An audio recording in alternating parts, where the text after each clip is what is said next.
belajar Eko. Dia menyontek. Nggak boleh nyontek. Nggak boleh nyontek. Aku tahu. Ah? Nggak nyala gitu.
Kalau saya menurut saya, jangan lupa kami menjawab. Assalamualaikum warahmatullahi wabarakatuh. Waalaikumsalam warahmatullahi wabarakatuh.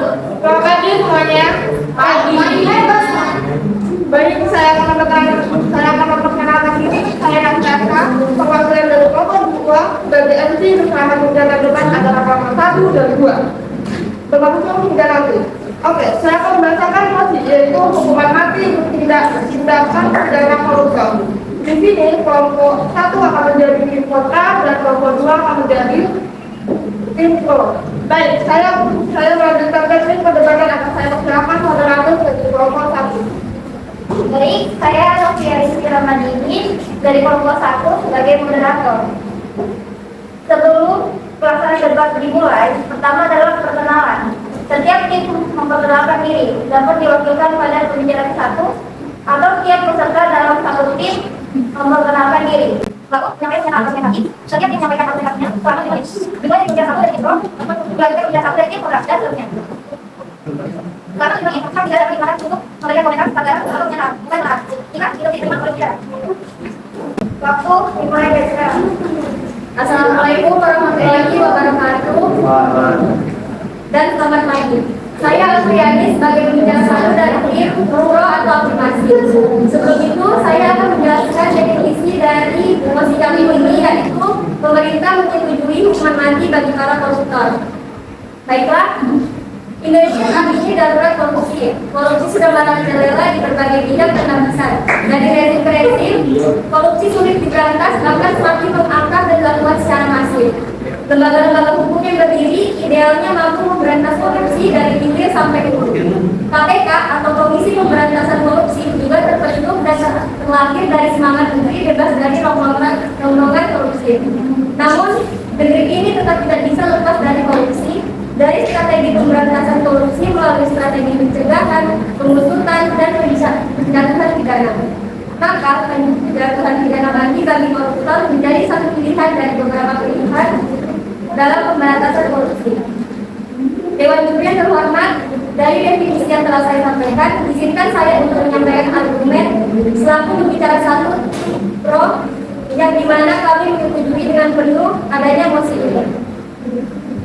Maka dilihat dari beberapa faktor, bahkan tertulis dalam landasan hukum Undang-Undang Nomor 20 Tahun 2001 tentang perubahan atas Undang-Undang Nomor 31 Tahun 1999 tentang pemberantasan tindak pidana korupsi memberikan legalitas bahwasanya koruptor bisa dihukum mati berdasarkan pasal 2 ayat 2, di mana pidana mati dapat dijatuhkan kepada koruptor yang melakukan tindak pidana korupsi dalam keadaan tertentu, yaitu dilakukan pada waktu negara dalam keadaan bahaya sesuai dengan undang-undang yang berlaku. Yang kedua, pada waktu terjadinya bencana alam nasional. Yang ketiga, sebagai pengulangan tindak pidana korupsi. Dan yang keempat, pada waktu negara dalam krisis ekonomi dan moneter. Dilihat dari sudut pandang kemanusiaan, melaksanakan pidana mati seolah-olah kejam dan tidak berbudi kemanusiaan. Namun, jika direnungkan secara mendalam, sebenarnya pidana mati ini memberikan efek jera yang sangat efektif baik terhadap si pelaku maupun terhadap masyarakat yang berpotensi melakukan kejahatan berat seperti korupsi. Dari beberapa perspektif, pidana mati masih memiliki tempat dan memberikan harapan agar masyarakat berpikir ribuan kali untuk melakukan kejahatan berat yang diancam pidana mati seperti korupsi. Meski kritikan terus bertambah terhadap pidana mati, untuk sekarang ini Indonesia masih memerlukan pidana mati untuk melindungi masyarakat dari ancaman penjahat yang membahayakan kelangsungan hidup bangsa dan jiwa manusia. Kita semua hendaknya berpikir holistik dalam menyikapi persoalan pidana mati. Idealnya cita hukum yaitu keadilan, kepastian dan manfaat bisa terpenuhi secara bersama-sama. Namun dalam praktiknya itu tidaklah mudah. Penerapan pidana mati secara filosofis adalah untuk melenyapkan kejahatan besar sehingga akan dirasakan keadilan dan kemanfaatan bagi masyarakat banyak meskipun harus kehilangan satu nyawa. Sulit mencapai kesempurnaan, namun demikian setidaknya hukum bisa mendekati kesempurnaan dengan ukuran keadilan berdasarkan kemampuan nalar dan hati nurani manusia.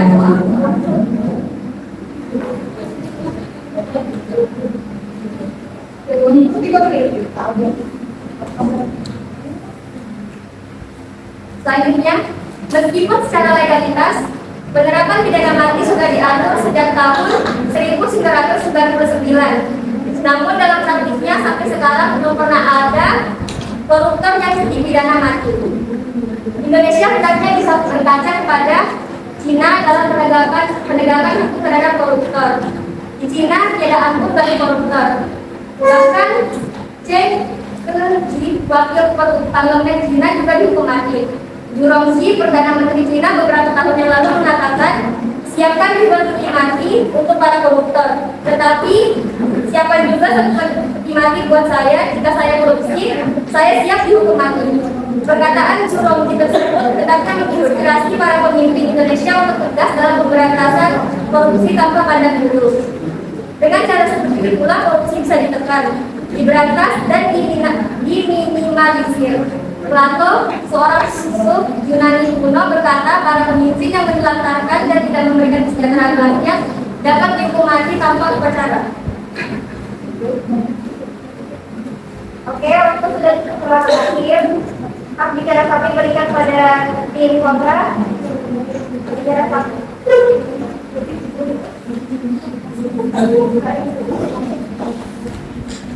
Baik, assalamualaikum warahmatullahi wabarakatuh. Waalaikumsalam warahmatullahi wabarakatuh. Sebelumnya perkenalkan, saya Prof. Ahmad Muhammad dari kelompok 1, pembicara pertama, lalu ada Wajib Senias, pembicara kedua, dan ada Maria dari Timur 2, sebagai pembicara ketiga, dan lagi kelompok 4. Sebelumnya, Dewan Juri yang terhormat dan teman-teman sekalian, saya sebagai pembicara pertama ini menambah argumentasi yang telah disampaikan oleh pembicara pertama dan tim pro. Yang pertama, pembicara pertama yang kedua menjelaskan bahwa korupsi telah mengakar dan merajalela di Indonesia, sehingga kita butuh memberantas budaya korupsi tersebut. Namun solusi yang diusulkan oleh pembicara pertama kita adalah hukuman mati. Saya tidak mendengarkan pembicara pertama dan tim pro menjelaskan mekanisme lanjut mengapa hukuman mati itu menjadi tindakan yang lebih efektif sehingga masih dapat hal yang ditolak. Merasa pembicara satu tidak menjelaskan dan ia hanya mengulur-ulur saja apa saja bahwa hal yang ditolak bahwa hukuman mati hanya hukuman mati di terus ditolak. Saya masih menganggap argumentasinya hukuman mati memberikan efek jelas, tetapi ia tidak menjelaskan bagaimana efek jelas tersebut bisa timbul dari perilaku dan pembicara pertama juga tidak menjelaskan contoh-contoh nyatanya juga bagaimana contoh-contoh dari negara Indonesia itu sendiri. Dan maaf yang ditolak. Dan sedangkan negara lain pembicara pertama dari dia ditolak sudah melakukan negara lain, tetapi pembicara dari Stiglitz tidak menyadari bahwa sistem peradilan di Indonesia dengan negara lain itu sudah jelas berbeda. Selanjutnya saya akhiri sampai kami. Selanjutnya saya akan menyampaikan argumentasi yang telah saya siapkan mengenai hal ini. Saya jelaskan kembali lagi bahwa saya sebagai pembicara pertama dari tim kontra sangat tidak setuju dengan mosi yang ada pada kesempatan kali ini, yaitu memerintah menjadi hukuman mati bagi koruptor atau koruptor. Korupsi sudah sangat merajalela di Indonesia, seakan-akan telah menjadi budaya. Untuk menangani masalah korupsi tentu diperlukan tindakan preventif, pencegahan atau tindakan represif dalam korupsi itu menjadi. Namun kita bisa melihat kondisi sistem peradilan di Indonesia saat ini. Kami sebagai tim kontra menegaskan bahwa kami tidak setuju jika hukuman mati diterapkan dalam koruptor, karena sistem hukuman mati dibuat supaya pelaku yang akan jelas. Tetapi justru ini berkoordinasi dengan tujuan yang disampaikannya itu kita mengetahui bahwa banyak sekali rahasia umum banyak penguasa di Indonesia yang ia bisa saja melakukan hal apapun termasuk menghilangkan nyawa seseorang, sehingga hukuman mati ini justru seakan-akan mengikuti keinginan mereka, yaitu membuat orang yang berkaitan dengan hal tersebut mati atau dibunuh, sehingga kita tidak bisa mengusut kasusnya lebih lanjut karena orang yang berkaitan dengan korupsi tersebut terlalu kecil. Bagaimana jika yang kita hukum mati adalah pelaku korupsi yang kecil saja, bukan dalam dari pelaku korupsi tersebut. Contoh nyata bahwa kematian justru akan disenangi oleh para koruptor yang menjadi jalan utama adalah di bulan September 2022 ini ada ASN yang tewas di Bangka saat dia ikut bersaksi di kasus korupsi. Ia diduga sengaja dibunuh karena dianggap tahu banyak tentang korupsi. Bukankah ini hal yang sangat justru berkontradiksi dengan tujuan dari hukuman mati tersebut, karena seakan-akan kita membentuk untuk tidak menyelesaikan kasus korupsi. Dan jika kita melihat sistem peradilan yang banyak sekali manipulasi, ini justru masalah jika kita menerapkan hukuman mati kedua. Di Indonesia hal ini tidak terjadi hanya sekali. Di tahun 2017 ada seorang saksi kunci sebuah korupsi besar bernilai $103 juta yang melibatkan sejumlah pejabat politisi Indonesia, yaitu skandal korupsi proyek EKTP yang juga meninggal secara misterius. Sehingga saya simpulkan bahwa justru hukuman mati harus menjadi fasilitas bagi pelaku yang sebenarnya untuk menutupi kejahatannya. Jika ini terjadi bukan menjadi solusi, malah budaya korupsi akan terus dilakukan karena suatu pelaku sebenarnya tidak pernah ditangkap, tetapi yang ditangkap hanyalah anonimnya saja. Ya, terima kasih argumentasi saja. Secara kami memberikan bicara kepada Impro. Assalamualaikum warahmatullahi wabarakatuh. Waalaikumsalam. Terima kasih atas kesempatan yang telah diberikan. Saya dan biro kami sebagai pembicara dua dari tim pro atau tim afirmasi akan melanjutkan dan memberikan argumen sebagai tim pro mengapa kami sangat-sangat menyetujui diadakannya hukuman mati bagi para koruptor sebagai tindak pidana. Dilanjutkan dengan beberapa faktor dan kasus yang terjadi di lapangan. Bahkan hingga saat ini negara sudah rusak karena korupsi terjadi di mana-mana. Bahkan terjadi pada pihak yang seharusnya bertindak di dalam kasus ini seperti jaksa, hakim, dan polisi. Namun hanya hukuman matilah yang dapat memberhentikan kasus korupsi ini. Hakim harus berani menerapkan hukuman itu karena sudah diatur dalam Undang-Undang Nomor 31 Tahun 1999. Dan bila dibandingkan dengan negara Arab yang terjadi di kasus secara teknis lapangan, Indonesia harusnya dapat menerapkan hukuman mati karena hukuman mati di Arab sangatlah efektif dan dapat mengurangi kasus korupsi. Bila kita lihat dari contoh kasus lapangannya, di Cina dilakukan pemutihan semua koruptor yang melakukan korupsi sebelum tahun 1998. Semua pejabat yang korupsi dianggap bersih, tetapi begitu ada korupsi, sehari sesudah pemutihan pejabat itu langsung dijatuhi hukuman mati. Dan dilansir dari NBC Indonesia, utang luar negeri Indonesia terhadap PBB atau Perserikatan Bangsa-Bangsa pada tahun 2022 melonjak hingga 5.965 triliun dan itu disebabkan oleh korupsi. Bila tidak diterapkan hukuman mati, maka Indonesia akan semakin banyak mempunyai hutang terhadap PBB. Dan yang kami maksudkan di sini, mengapa tindak pidana hukum bagi para koruptor yaitu tindak hukuman mati menjadi salah satu hukum yang paling sangat memberikan efek jerah kepada para koruptor karena dimaksudkan untuk menyelesaikan pelanggaran HAM yang berat khususnya genosida dan kejahatan kemanusiaan dengan beberapa ketentuan tertentu tanpa semena-mena. Dan kami memiliki teknisnya, bahkan Mahkamah Konstitusi pun menuliskan dan menyatakan dalam Undang-Undang Peradilan Hak Asasi Manusia Nomor 26 Tahun 2000 mencantumkan pidana mati. DPR sebagai Dewan Perwakilan Rakyat dan juga lembaga perwakilan masih membuat berbagai produk legislasi yang mencantumkan hukuman mati sebagai pidananya. Dengan kata lain, rakyat pun masih menginginkan adanya tindak pidana mati sebagai hukuman kepada para koruptor yang dimana itu diwakilkan oleh Dewan Perwakilan Rakyat. Dan secara garis besar ada 3 teori penting mengapa kita membutuhkan tindak pidana mati dan tidak semena-mena, yaitu pertama teori pembalasan yang ingin untuk menyeimbangkan hak-hak dalam masyarakat. Bagaimana Anda bisa mengatakan bahwa ini adalah hak asasi manusia, tapi para korban dari hasil koruptor itu sendiri mengalami tindak hak asasi manusia yang dimana haknya diambil dari berbagai bidang yaitu segi sosial, politik, ekonomi, dan sebagainya. Dan yang kedua adalah teori perbaikan sebagai upaya represif, dan yang ketiga adalah teori efek jerah sebagai upaya preventif agar terjadi penurunan tingkat kriminalitas dan perbuatan jahat yang dapat diberantas. Baik, sekian, terima kasih. Ya, walaupun berarti hak bicara kami memberikan kepada tim kontra tim bicara itu.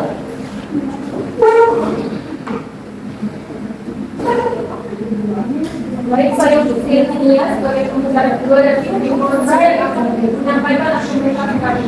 Saya dari tim kontra sangat menegaskan bahwa saya tidak setuju dengan sekali ini. Sebelum kami menyampaikan argumentasi, izinkan saya untuk menyampaikan argumentasi yang telah disampaikan oleh pembicara kedua dari tim pro.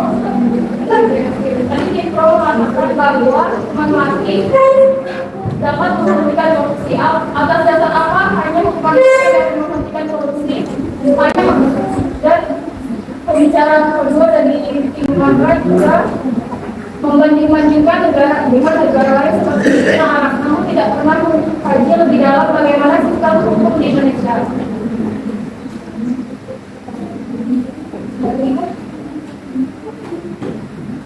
Baik, saya menyampaikan argumentasi yang telah saya sampaikan dengan emosi.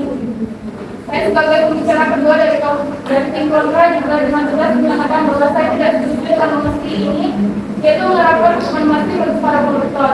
Saya tidak setuju hukuman mati diterapkan bagi para koruptor karena banyak aparat hukum di negara kita belum menjalankan tugasnya dengan baik dan secara bersih. Sedangkan hukuman mati harus diimbangi dengan sistem perbaikan peradilan. Interupsi.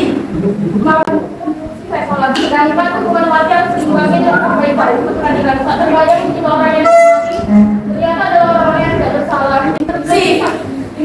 lakukan itu sangat karena berkaitan dengan seseorang. Kita tahu sendiri jika sistem peradilan Indonesia saya tolak masih kental sekali dengan praktek manipulasi. Banyak jaksa dan hakim yang tidak adil dan hanya berpihak kepada korupsi.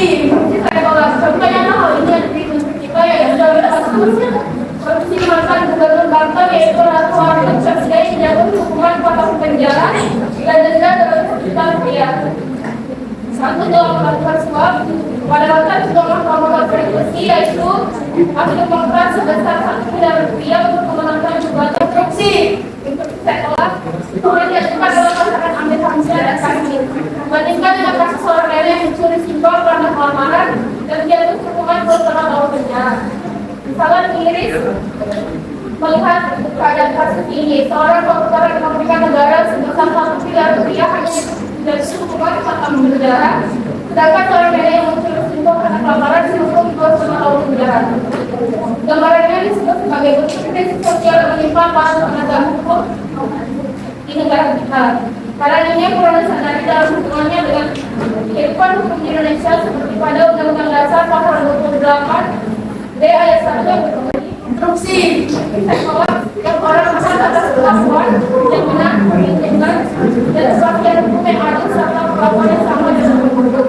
Kalau ini diterapkan, proses penyelesaian hukumnya pasti berjalan dengan baik dan akan adil bagi komunitas pada kaumnya kuat dan demokrasi.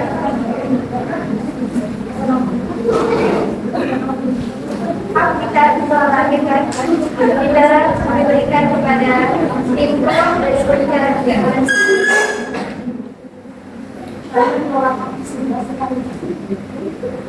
Perkenalkan, saya Tinggalayani dari tim pro ini menyimpulkan argumen dari tim pro mengapa kami mendukung penuh mosi ini. Dan sekali lagi, kami sebagai tim pro sangat-sangat menyetujui diadakannya hukuman mati sebagai tindak pidana dari para koruptor.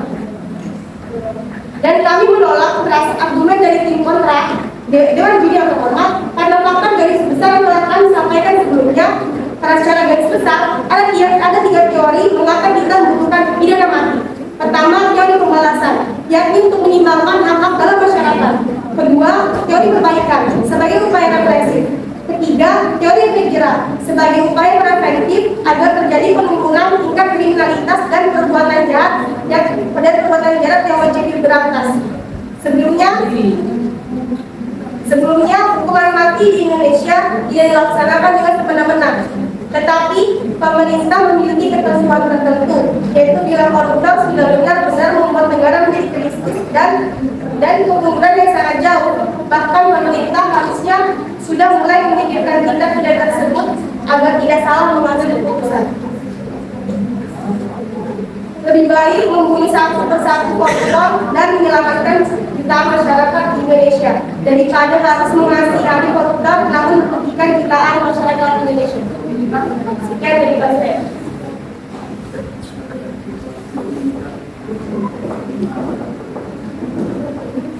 Untuk terakhir, hak bicara kami berikan kepada tim kontra bicara ketiga. Baik, saya Maradil 352 sebagai pembicara ketiga dari tim kontrak yang menyampaikan argumentasi kami.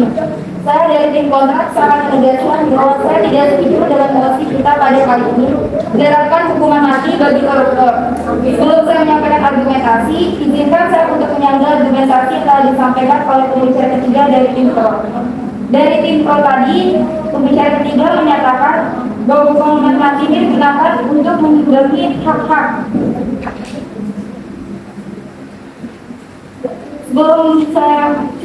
Saya akan menyampaikan argumentasi yang telah saya siapkan mengenai mosi kali ini. Saya sebagai pembicara ketiga dari tim kontrak dengan tegas menyatakan tidak setuju dengan mosi yaitu menerapkan hukuman mati bagi koruptor. Bahwa hukuman mati tidak menurunkan angka kriminalitas ataupun memberi efek jerah bagi pelaku kejahatan. Indonesia telah meratifikasi komponen internasional hak sipil dan politik. Karena itu, Indonesia wajib untuk menghormati dan melindungi hak manusia untuk hidup dan juga untuk tidak disiksa atau diberikan perlakuan dan hukuman yang kejam, tidak manusiawi dan merendahkan martabat manusia. Dalam hal ini, hukuman mati dapat melanggar hak-hak tersebut. Apalagi jika kita mengaitkan hal ini dengan argumentasi yang telah dijelaskan oleh pembicara pertama dan pembicara kedua dari tim kami.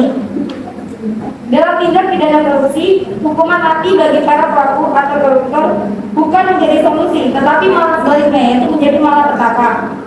Sebagai pembicara ketiga, saya juga akan memperkuat argumentasi dari rekan saya tentang mengapa hukuman mati tidak seharusnya diterapkan bagi koruptor di Indonesia. Yang pertama adalah orang yang dihukuman mati tidak bisa dihidupkan lagi. Padahal kesalahan dalam proses hukuman bisa saja terjadi.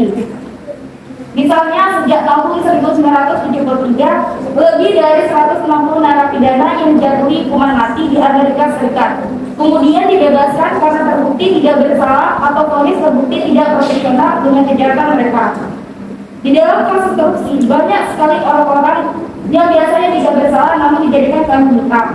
Tentu sangat miris jika kita menerapkan hukuman mati kepada orang yang tidak bersalah, bukan hukuman mati tidak efektif mengurangi kejahatan. Tak ada bukti bahwa hukuman mati lebih efektif dalam mengurangi kejahatan daripada hukuman penjara seumur hidup. Yang terakhir, hukuman mati sering digunakan sebagai alat politik. Pihak berwenang di beberapa negara, misalnya Iran dan Sudan, menggunakan hukuman mati untuk menghukum lawan politik. Hukuman mati juga sering digunakan sebagai obat penenang untuk warga yang ketakutan. Meski nyatanya eksekusi bukan cara yang paling efektif untuk benar-benar membasmi kejahatan. Korupsi memang merugikan dan melanggar HAM banyak orang. Tetapi hukuman mati bukanlah solusi yang tepat untuk kejahatan korupsi. Karena korupsi masih bisa terjadi kalau tak ada perbaikan sistem.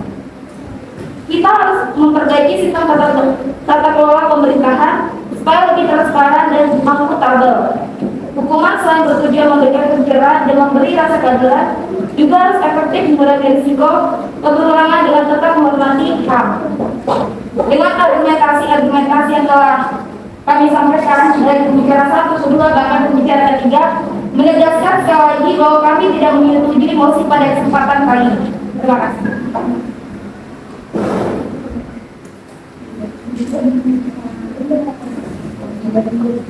Baik, karena perdebatan antara kelompok 1 dan 2 dengan mosi hukuman mati untuk tindak pidana koruptor, saya akui.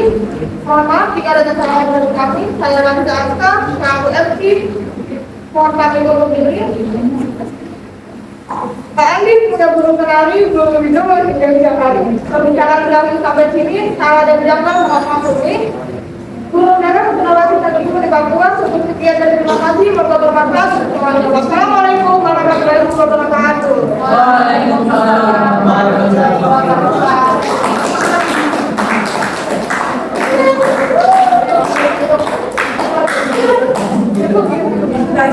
Yang aku nanti merupakan bentuk-bentuk ada, ya kan? Sebenarnya teknis saja, tapi kalau suatu kegiatan itu kan harus diawali dengan doa. Itu penting ya. Apapun acara itu doa itu sebenarnya nomor 1. Ketika kalian sudah memberikan saran, sebenarnya secara keseluruhan sudah bagus, walaupun tadi instruksi ditolak terus ya. Nah karena itu ya tidak mau diganggu ya, karena si komplainnya tidak mau dibuka ya, tidak mau diganggu. Nah itu. Terus kemudian P1. Nah P1 tadi seharusnya boleh memberikan batasan ya. Nah karena P1 atau yang itu tadi menyetujui adanya hukuman mati bagi koruptor, harusnya dibatasi koruptor yang seperti apa yang boleh dihukumannya, kan begitu ya. Nah kalau ini disetujui berarti semua koruptor, walaupun itu korupsinya misalnya nih uang sejumlah 500 itu berarti hukum mati ya. Nah jadi hendaknya harus dibatasi supaya lebih spesifik lagi atau lebih jelas ya, atau lebih mengenal intinya. Nah jadi harus dibatasi. Terus kemudian tadi P1 sudah bagus ya memberikan argumennya, tapi tadi kalau mau dilengkapi mungkin nomor berikutnya ya, mau dilengkapi dengan apa namanya, mendefinisikan seperti apa korupsi itu, koruptor yang seperti apa boleh ya. Tapi ini sebenarnya sudah bagus ya, maksudnya sudah cukup mulai dari bahwa korupsi itu terjadi di Indonesia sangat marak sekali ya. Dan walaupun sudah diberantas, sudah dicegah, ternyata korupsi juga masih terjadi di Indonesia. Karena di Indonesia menjadi negara yang terkorup ya di dunia. Artinya memiliki urutan yang tertinggi. Terus kemudian ada dari segi kemanusiaan, kemudian yang filosofis, kemudian secara legalitas pun yang sampai mengatakan walaupun mereka setuju, tetapi sampai saat ini belum ada ya di Indonesia orang yang korupsi ataupun koruptor itu dihukum mati sampai sekarang belum ada. Makanya nanti sebenarnya juga tentu dibatasi yang koruptor yang seperti apa yang mendapatkan hukuman mati. Terus kemudian begitu juga di kontra ya, di kontra tadi juga sudah menyampaikan argumennya, tapi yang jelas dari setiap peserta dalam memberikan argumennya tidak boleh sama. Jadi argumen yang dimiliki 1, 2, 3 tidak boleh sama. Terus kemudian tadi sudah betul sudah dibacakan aturan mainnya, ya aturan mainnya sudah dibacakan dan disampaikan oleh moderator. Terus kemudian ini kesimpulannya ya. Ya, kesimpulannya tadi ya, kelompok P3 maupun P3 ya.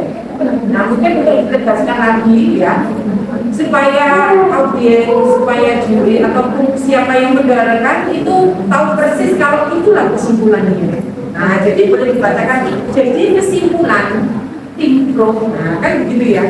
Nah jadi jelas, walaupun di situ sudah ada kesimpulannya. Karena biasanya di P3, K3 itu memperkuat argumen yang P1 dan P2. Jadi ketika kalian tidak mengucapkan atau tidak membacakan kesimpulannya, orang pasti akan bertanya bagaimana kesimpulannya. Nah, terus mungkin untuk MC terakhir ya, tidak hanya menutup saja, tetapi MC-nya itu boleh memberikan ulasan.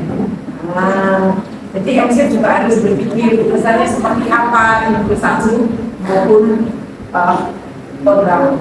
Bukan pro satu maksudnya tim pro dan tim kontra. Kalian bisa memberikan ulasan. Ya. Artinya secara umum, jadi MC juga tidak boleh berpihak. Oh yang benar pro-nya, oh yang benar kontranya. Nah, jadi ulasan itu sifatnya adalah secara umum untuk berikutnya ya.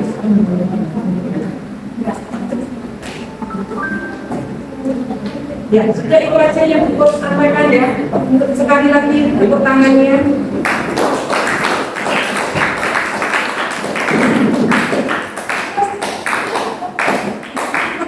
Lagi cukup ya. Ya, sekali lagi.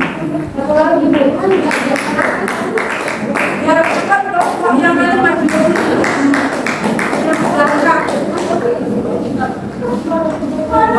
Yang belakang. Hai guys. 100.000 bayarnya. Hai guys. Nanti kalau misalnya aku bilang gak apa-apa ya udah usah. Hai guys. So hari ini belajar bahasa Inggris, coba menegangkan tadi ngapain bapak tuh juga belakang kok kenapa ternyata buat ini kayak bapak ngerjain aja tugasnya sama catatannya. Shopee Fakir. jadi dia habis pesan barang tapi dia tuh lupa. Dia pesan check out tapi terus dihapus Shopee-nya. Bayangin kan katanya mamanya. Semoga selamat sampai rumah Hem. Ya, itu ngomelnya pasti Kamu tuh beli jam sampai 100.000, beli jam apa? Terus pas dibuka jamnya tenang zong. Shopee Pak. Iya.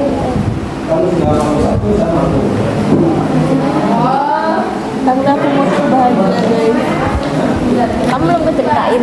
Nanti kamu rusak moodmu langsung. Nggak bakalan aku ikut. Kenapa sih kenapa? Nanti aja. Moodmu lagi bagus nanti jadi mood jelek. Pulangan aja ya. Pulangan aja. Jadi guys tadi itu ada yang isi MGL. Tag aku. Itu siapa? Aku ngerti. Kayaknya orang deh. Ngerti. Kayaknya orang. Iya orang overthinking, takutnya itu anak-anak sipil ini yang ngerjain. Kita buat bahagia guys. Pengen agak lain. Gimana tunjukkan biar tahu masalahnya gimana ini.